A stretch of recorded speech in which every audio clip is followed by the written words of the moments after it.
Me llevaré conmigo todas las madrugadas y enhebrando vivencias la canción trasnochada de noches de bohemia, amigos y guitarras, para que me acompañen donde quiera que vaya.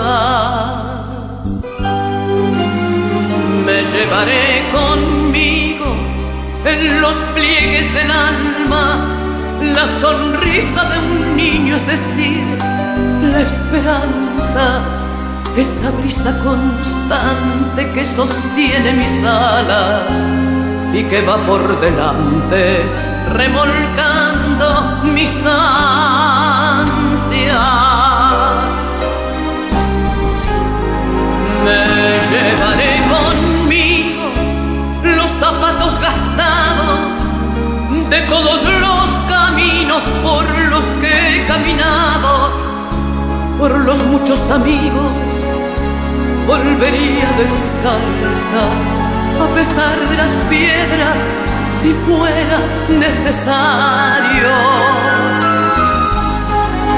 Me llevaré conmigo la presencia de tantos a los que no he podido estrecharles la mano.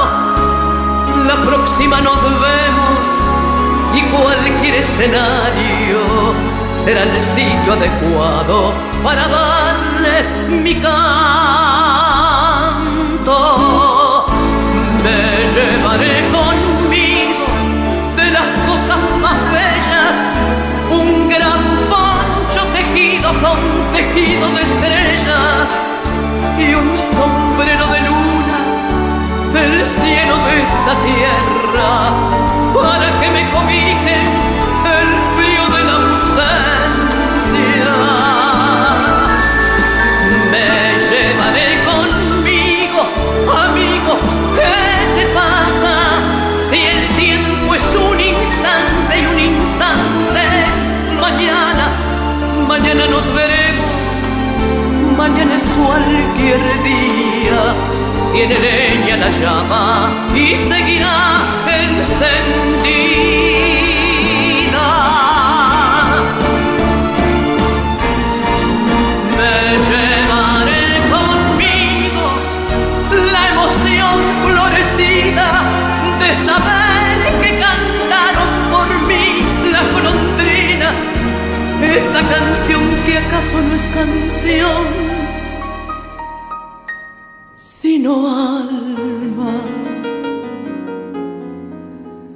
que se entrega al hermano cuando extiende sus alas.